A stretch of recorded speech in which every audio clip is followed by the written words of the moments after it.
안녕하세요. 지혜의 황혼입니다. 세월이 주는 깊은 깨달음, 함께 나누며 걸어가겠습니다. 딸내가 집을 새로 구했다는 소식을 들었을 때 저는 정말 기뻤습니다.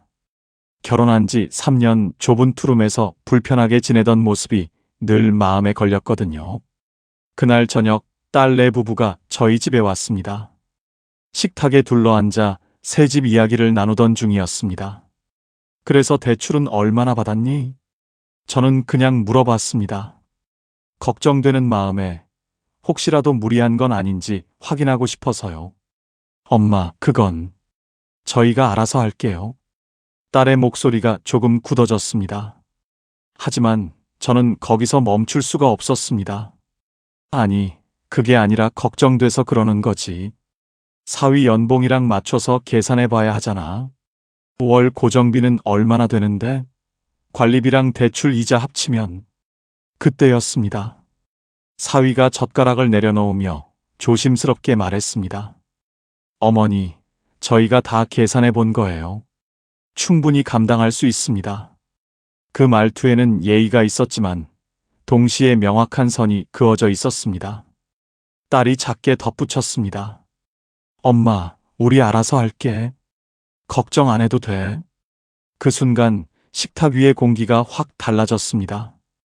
아까까지만 해도 따뜻했던 분위기가 싸늘해지는 게 느껴졌습니다. 저는 더 말하지 못했습니다.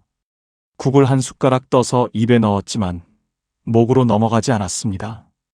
사위는 예의 바르게 식사를 마쳤고 딸은 평소보다 일찍 일어서려 했습니다. 엄마, 우리 먼저 갈게요. 내일 일찍 나가야 해서. 그래, 조심히 가. 저는 애써 밝게 대답했지만 가슴 한편이 답답했습니다. 현관문이 닫히는 소리가 유난히 크게 들렸습니다. 남편은 거실 소파에 앉아 아무 말 없이 텔레비전만 보고 있었습니다. 저는 혼자 설거지를 하며 계속 생각했습니다. 내가 뭘 잘못한 거지? 부모가 자식 걱정하는 게 그렇게 나쁜 건가?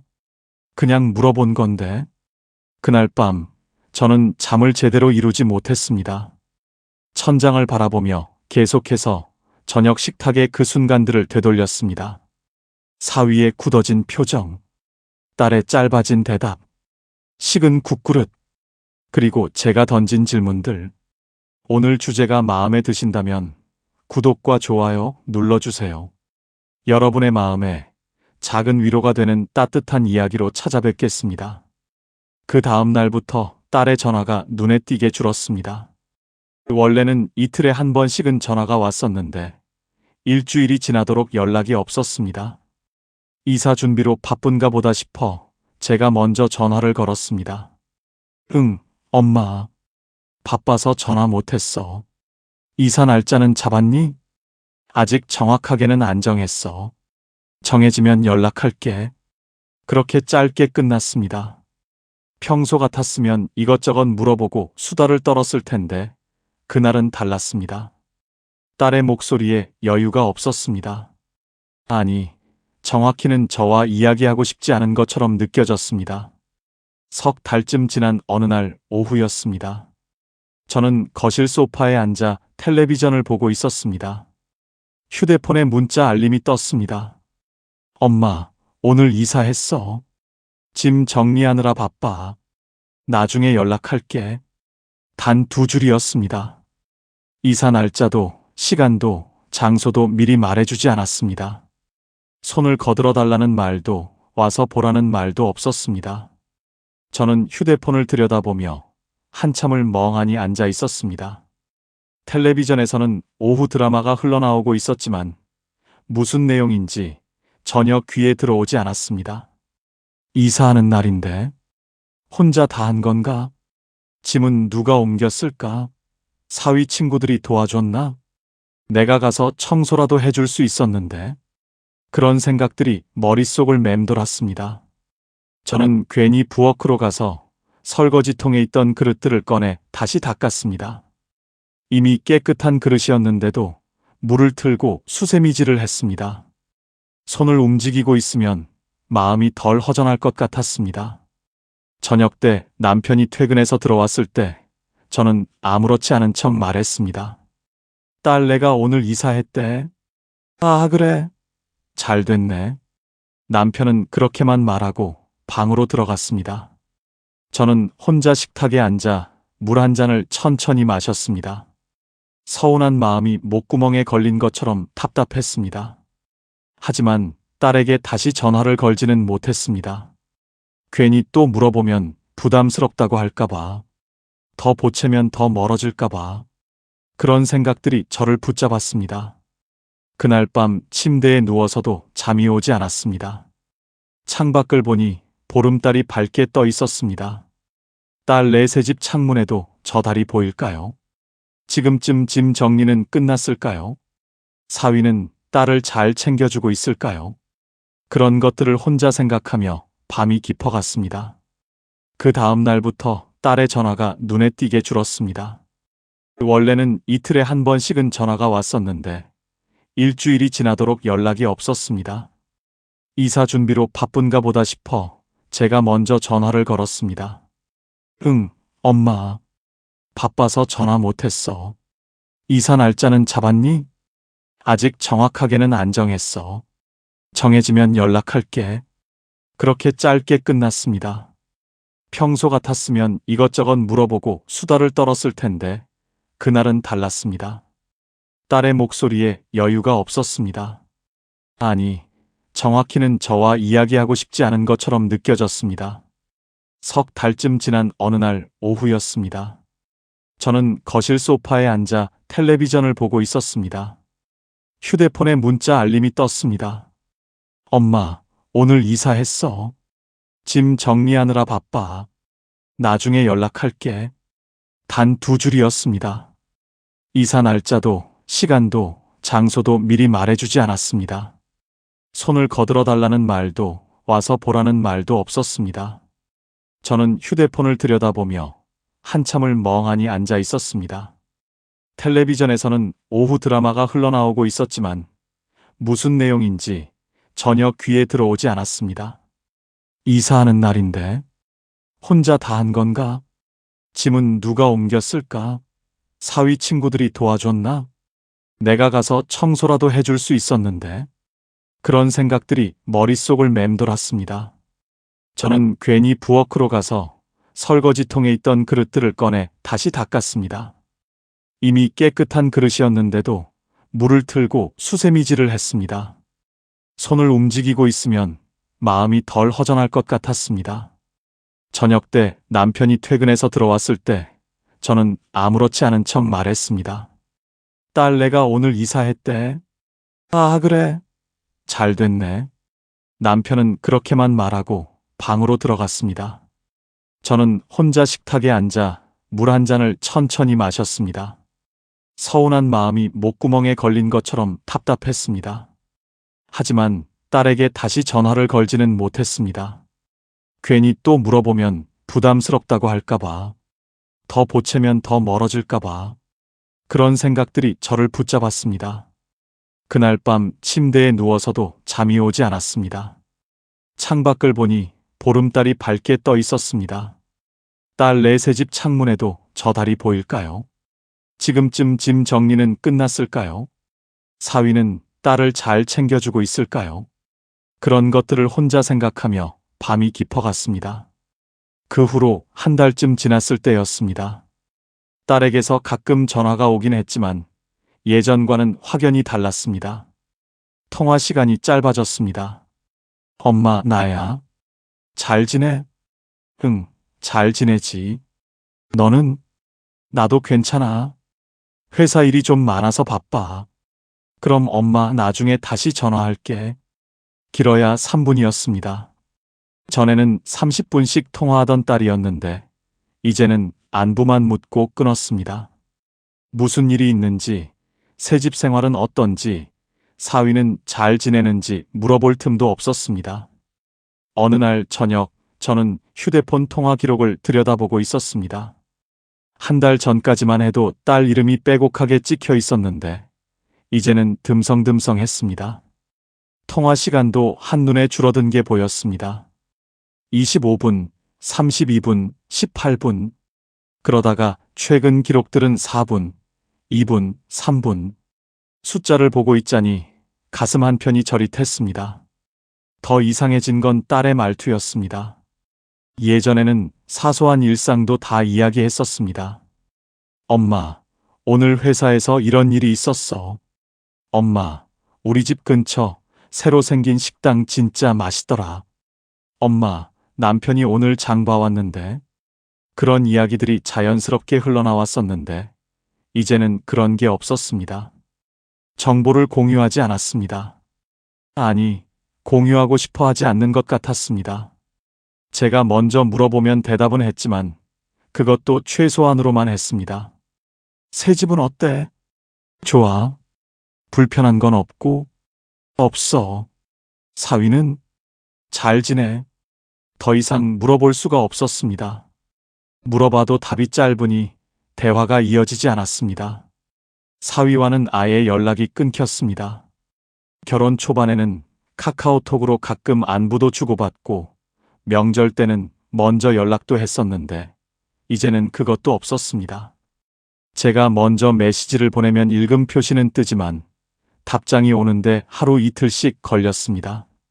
어머님 잘 지내세요? 저희도 잘 있어요. 그렇게 짧게 끝이었습니다. 사위는 여전히 예의 바르게 인사는 했지만 그게 다였습니다. 가끔 딸네 집에서 영상통화가 걸려올 때 사위가 화면에 비치면 인사를 건넸습니다. 어머니, 안녕하세요. 그래, 잘 지내지? 네, 잘 지냅니다. 그리고 조용히 화면 밖으로 사라졌습니다. 더 이상 대화를 이어가지 않았습니다. 거리가 느껴졌습니다. 예의는 있지만 가까워지려는 노력은 없었습니다. 저는 점점 느끼기 시작했습니다. 내가 밀려나고 있구나. 어느 날 오후 장을 보고 돌아오는 길이었습니다.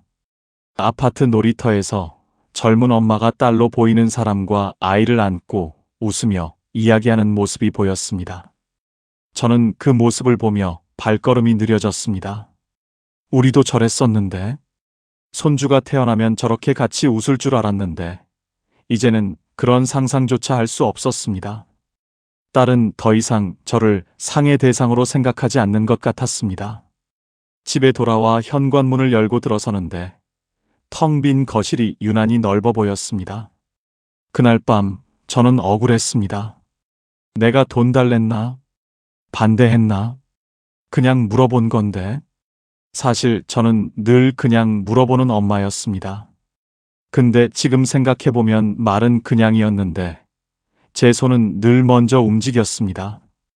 딸이 결혼하고 나서도 그랬습니다. 딸이 이번 달 카드값이 좀 나왔어 하면 저는 웃어 넘기질 못했습니다.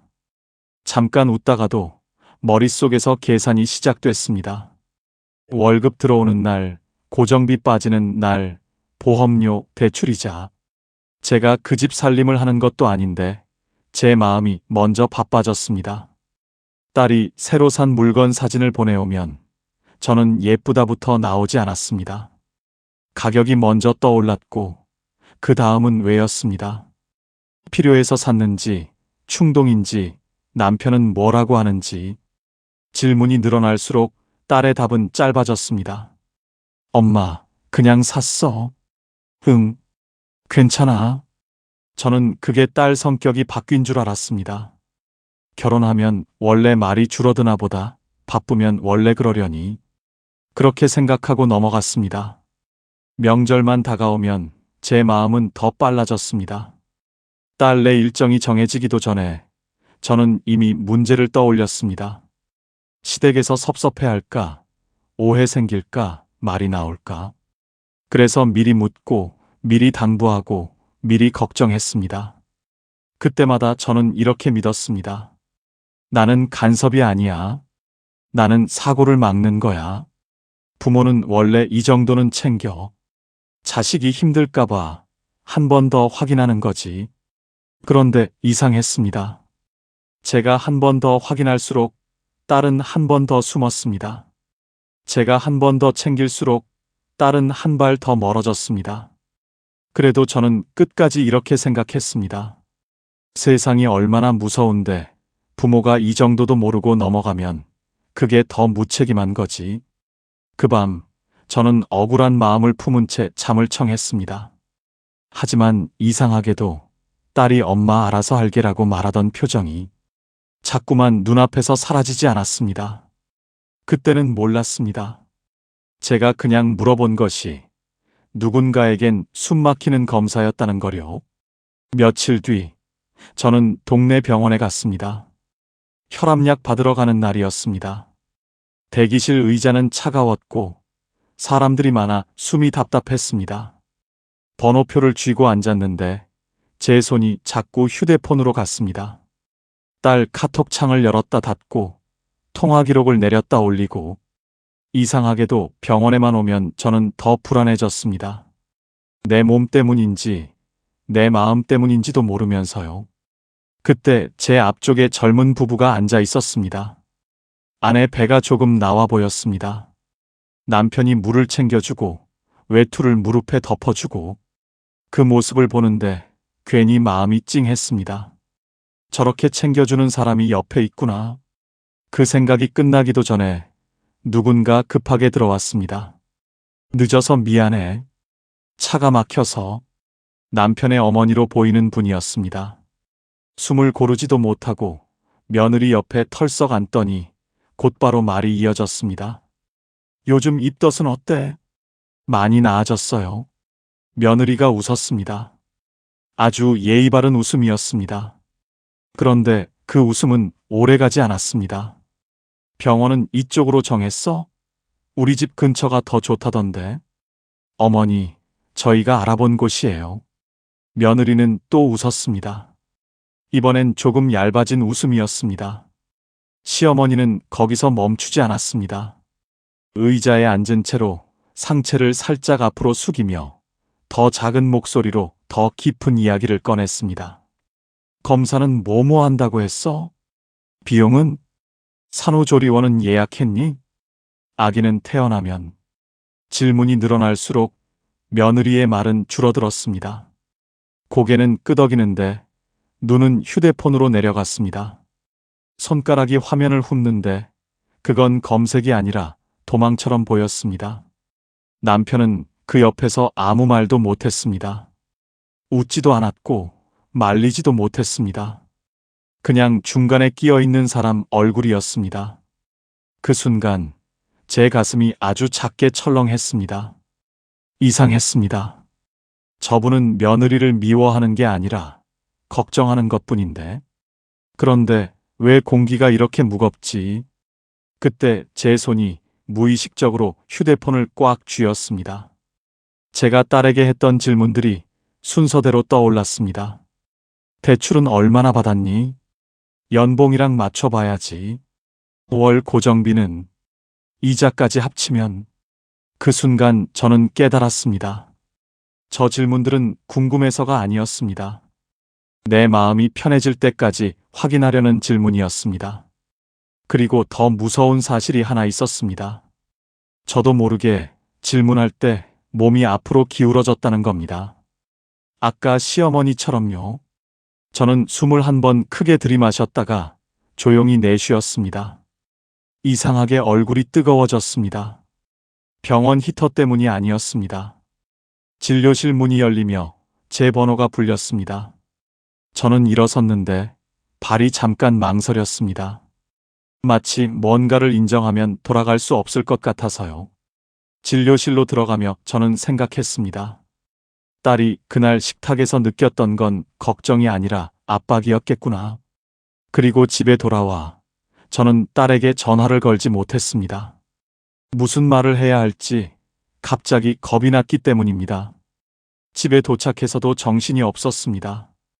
가방을 아무렇게나 소파에 던지고 주방으로 갔습니다.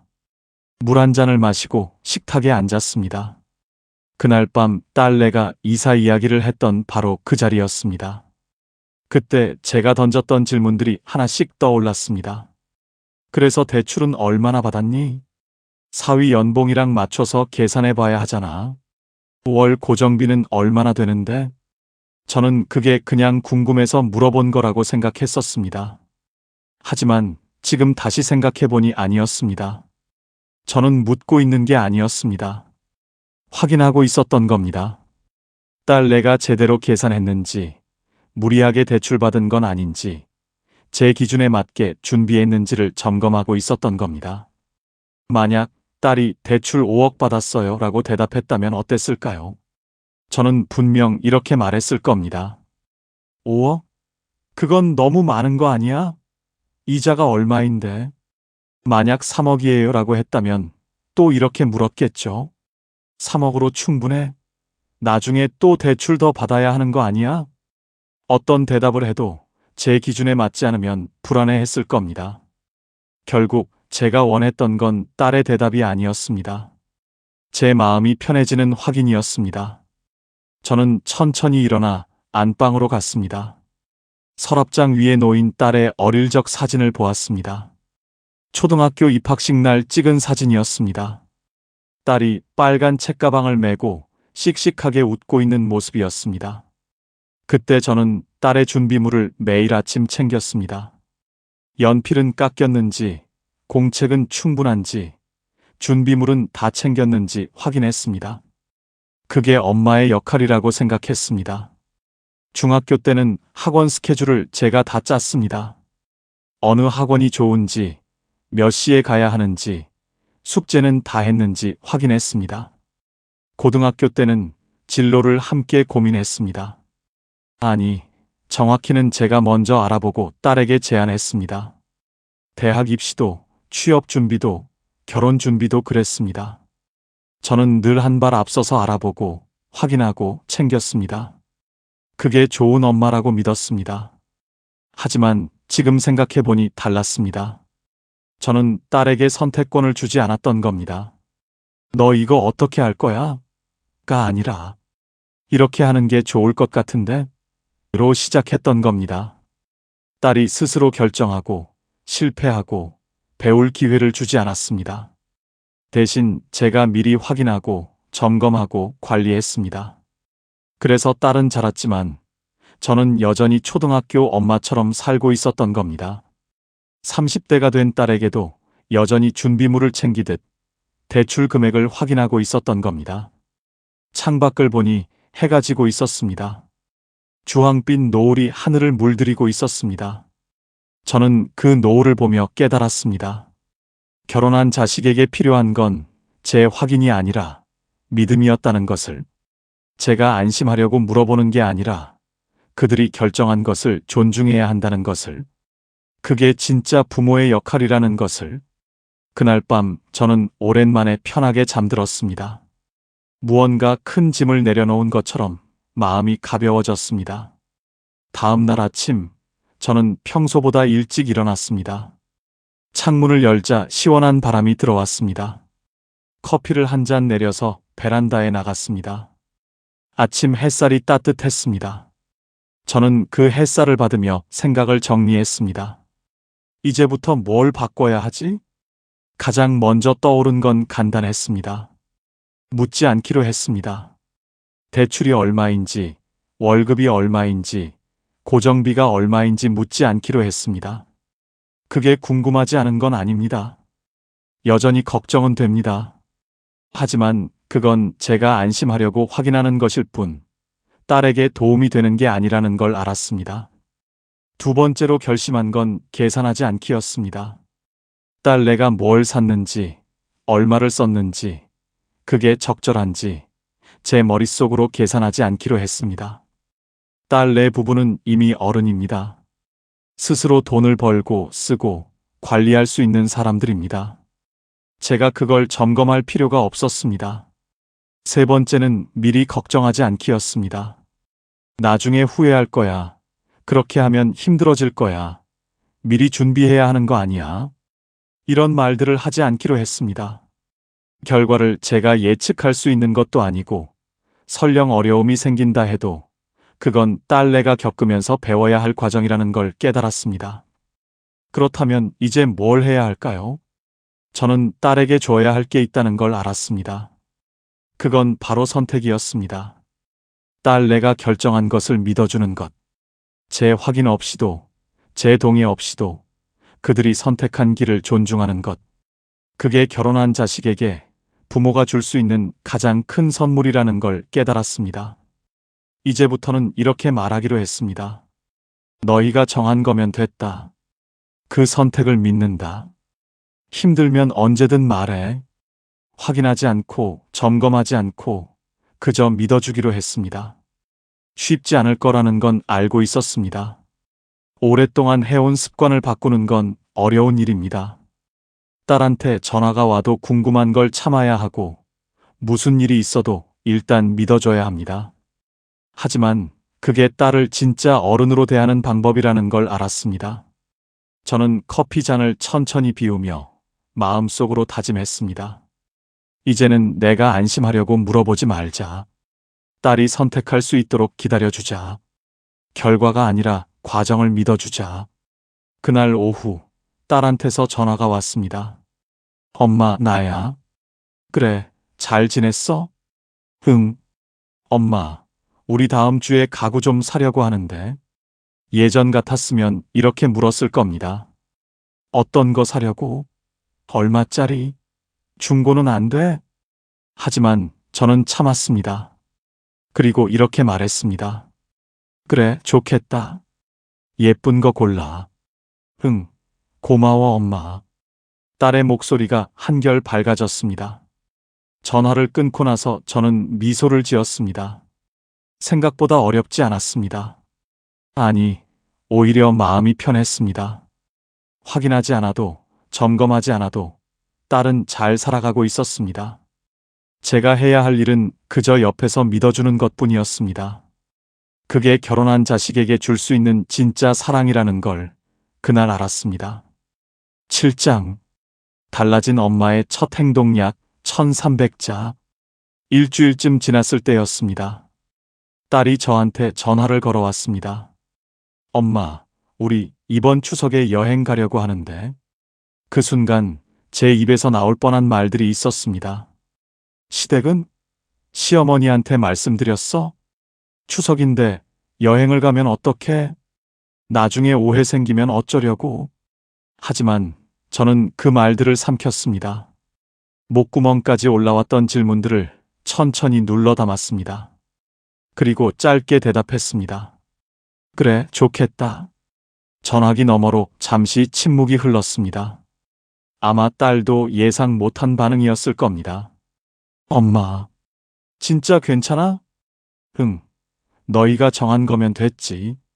시댁은 이미 얘기했어. 시어머니도 괜찮다고 하셨어. 딸이 조심스럽게 설명을 덧붙였습니다. 예전 같았으면 제가 그 설명을 먼저 요구했을 겁니다.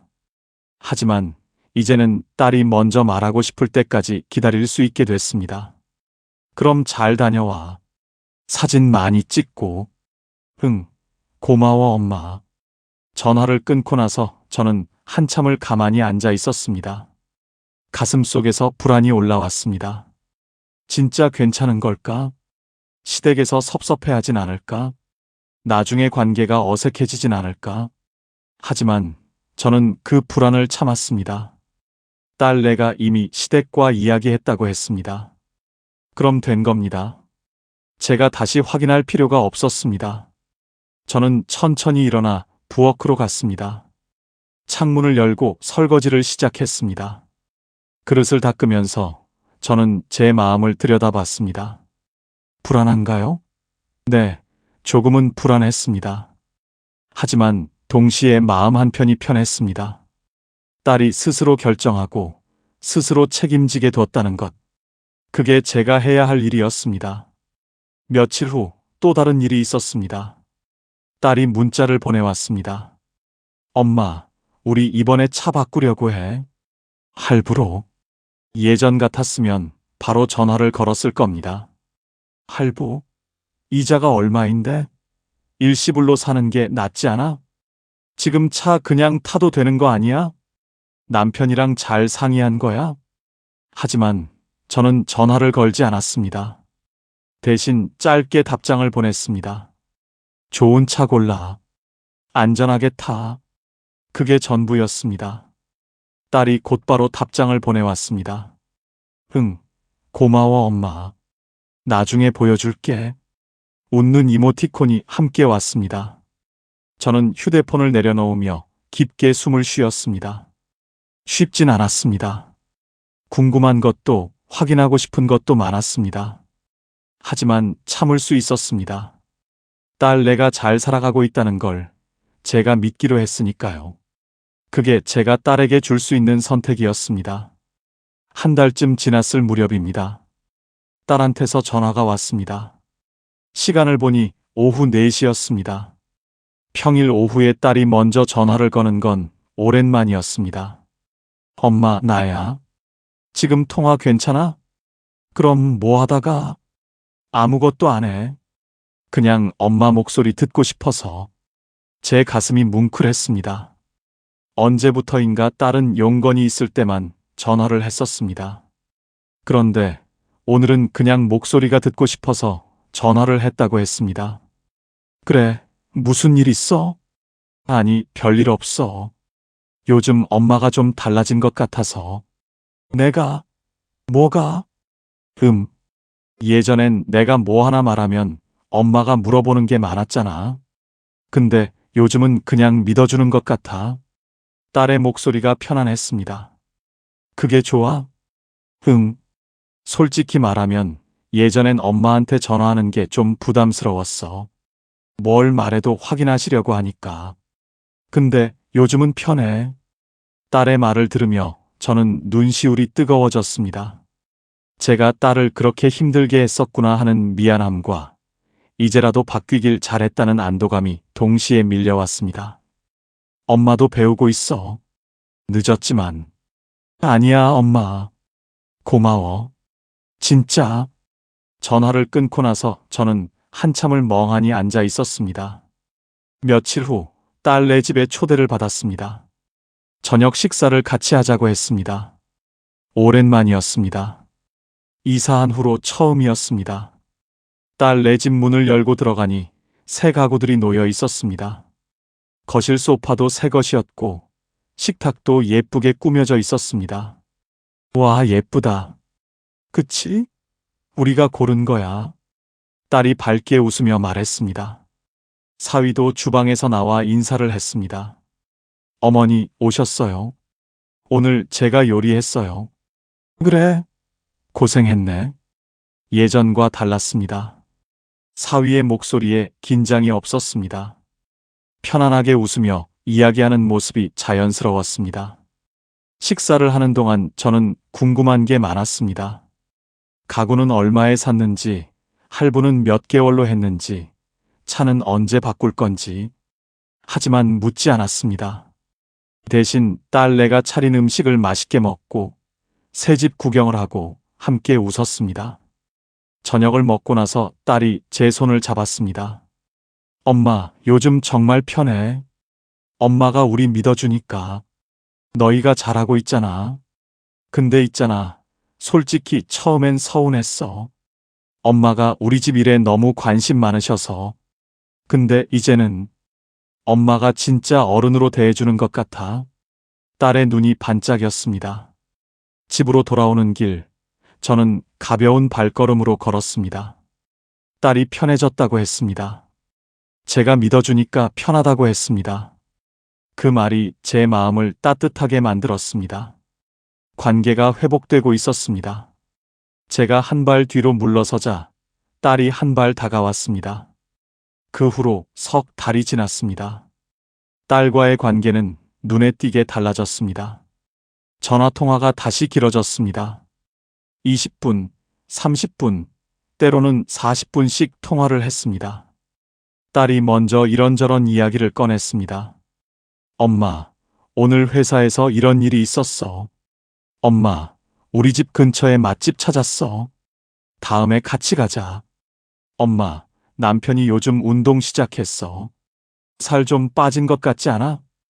예전처럼 자연스럽게 일상을 나눴습니다. 제가 확인하지 않아도, 묻지 않아도 딸은 스스로 이야기했습니다. 어느 주말 딸 네 부부가 저희 집에 왔습니다. 함께 점심을 먹으며 이야기를 나눴습니다. 사위가 먼저 말을 꺼냈습니다. 어머니, 저희 차 바꾼 거 보셨어요? 응, 봤어. 색깔 예쁘더라. 마음에 드세요? 사실 색깔 때문에 고민 많이 했거든요. 사위가 편하게 웃으며 말했습니다. 예전에는 사위가 이렇게 먼저 말을 꺼내는 일이 없었습니다. 항상 딸을 통해서만 이야기를 전했었습니다. 하지만 이제는 달랐습니다. 저를 대하는 태도가 한결 편해 보였습니다. 식사를 하면서 딸이 물었습니다. 엄마, 다음 달에 우리 제주도 갈 건데 엄마 아빠도 같이 갈래? 우리도? 응. 다 같이 가면 좋을 것 같아서. 그래. 아빠랑 상의해 볼게. 좋아. 우리가 숙소 알아볼게. 엄마는 그냥 편하게 짐만 싸오면 돼. 딸이 환하게 웃었습니다. 저는 그 웃음을 보며 가슴이 따뜻해졌습니다. 예전 같았으면 제가 먼저 물어봤을 겁니다. 숙소는 어디로 잡을 거야? 얼마짜리야? 식사는 어떻게 해결할 거야? 하지만 이제는 묻지 않았습니다. 딸내가 알아서 잘 준비할 거라는 걸 믿었습니다. 그리고 정말로 딸은 모든 걸 잘 준비했습니다. 제주도에서의 사흘은 정말 행복했습니다. 딸내 부부가 일정을 짜고 식당을 예약하고 렌터카를 운전했습니다. 저와 남편은 그저 뒷자리에 앉아 풍경을 즐기며 함께 웃었습니다. 저녁에 숙소로 돌아와 함께 맥주를 마시며 이야기를 나눴습니다. 딸이 제 손을 잡으며 말했습니다. 엄마, 이렇게 같이 여행 오니까 너무 좋다. 나도 좋아. 예전엔 이런 상상도 못했어. 엄마랑 이렇게 편하게 여행 다니는 거. 왜? 글쎄, 그냥 뭔가 부담스러울 것 같았어. 근데 지금은 진짜 편해. 엄마가 우리 믿어주니까. 사위도 옆에서 고개를 끄덕였습니다. 맞아요, 어머니. 요즘 정말 편합니다. 저희도 어른으로 대해주시는 것 같아서 감사해요. 저는 아무 말도 하지 못했습니다. 그저 딸의 손을 꽉 잡을 뿐이었습니다. 제가 바꾼 건 작은 것이었습니다. 그저 묻지 않고 확인하지 않고 믿어준 것뿐이었습니다. 하지만 그 작은 변화가 이렇게 큰 변화를 만들어냈습니다.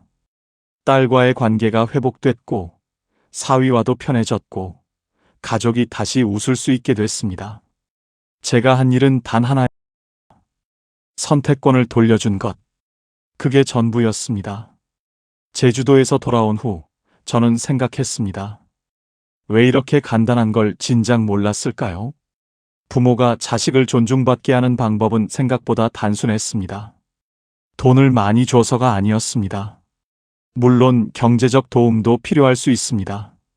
하지만 그게 존중의 이유가 되진 않았습니다. 아무리 많은 돈을 줘도 자식의 선택을 인정하지 않으면 관계는 멀어졌습니다.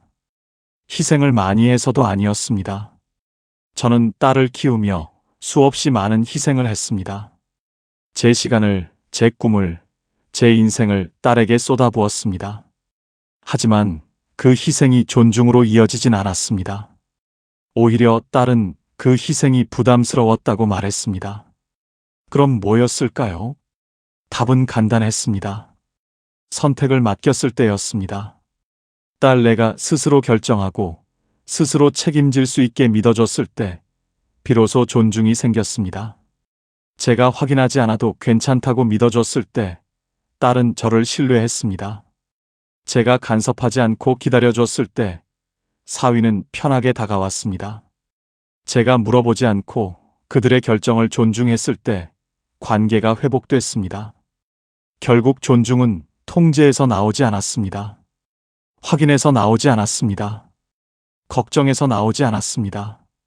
믿음에서 나왔습니다.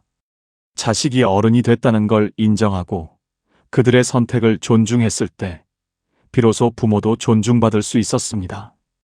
저는 그걸 너무 늦게 깨달았습니다. 하지만 늦었다고 생각했을 때가 가장 빠른 때라고 하잖아요. 지금이라도 알게 된 게 다행이라고 생각합니다. 부모의 역할은 평생 변하지 않는 게 아니었습니다. 아이가 자라면서 부모의 역할도 함께 변해야 했습니다. 어릴 때는 챙겨줘야 하지만 어른이 되면 믿어줘야 했습니다. 어릴 때는 확인해야 하지만 결혼하면 존중해야 했습니다. 어릴 때는 관리자였다면 이제는 조력자가 돼야 했습니다. 그게 결혼한 자식을 둔 부모의 새로운 역할이었습니다. 저는 그걸 이제야 알았습니다. 요즘 저는 편안합니다. 딸한테 전화가 올 때마다 궁금한 게 생기지만 묻지 않습니다. 딸이 말하고 싶을 때까지 기다립니다. 그러면 신기하게도 딸이 먼저 이야기합니다. 제가 확인하지 않아도 딸은 스스로 공유했습니다. 어제 딸이 전화를 했습니다. 엄마, 우리 임신했어. 제 가슴이 쿵 하고 내려앉았습니다.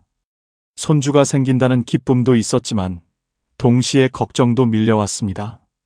병원은 어디로 정했을까? 산후조리는 어떻게 할까? 육아용품은 뭘 준비해야 할까? 하지만 저는 그 질문들을 하지 않았습니다. 대신 이렇게 말했습니다. 축하해. 정말 기쁘다. 고마워, 엄마. 나중에 자세히 이야기할게. 그래, 천천히. 힘들면 언제든 말하고. 전화를 끊고 나서 저는 남편을 보며 말했습니다. 우리 손주 생긴대. 그래, 좋겠네. 앞으로도 묻지 말아야겠어. 딸 내가 알아서 잘할 거야. 남편이 제 손을 잡았습니다. 당신 많이 변했어. 좋은 쪽으로. 저는 미소를 지었습니다. 네, 저는 변했습니다. 완벽하진 않습니다. 가끔은 여전히 확인하고 싶고 물어보고 싶은 마음이 듭니다. 하지만 이제는 참을 수 있습니다. 그게 딸을 위한 길이고 저를 위한 길이라는 걸 알기 때문입니다. 결혼한 자식에게 부모가 줄 수 있는 가장 큰 선물은 무엇일까요? 돈도 아니고 희생도 아니고 조언도 아니었습니다. 바로 선택이었습니다. 그들이 스스로 결정하고 책임질 수 있다는 믿음이었습니다. 그 믿음을 줬을 때 비로소 부모는 존중받을 수 있었습니다. 저는 이제 압니다. 제가 해야 할 일은 확인하는 게 아니라 믿어주는 것, 묻는 게 아니라 기다려주는 것, 간섭하는 게 아니라 존중하는 것. 그게 딸을 진짜 어른으로 대하는 방법이라는 걸. 오늘 이야기가 여러분의 마음에 작은 위로가 되었기를 바랍니다. 혹시 지금 자녀와의 관계에서 거리감을 느끼고 계신가요? 한 발짝 뒤로 물러서 보세요. 확인하지 말고 믿어주세요. 그러면 자녀가 먼저 다가올 겁니다. 어떤 생각이 드셨는지 댓글로 나눠주세요. 구독과 좋아요로 함께 해주시고 오늘도 행복한 하루 되세요. 지혜의 황혼이었습니다.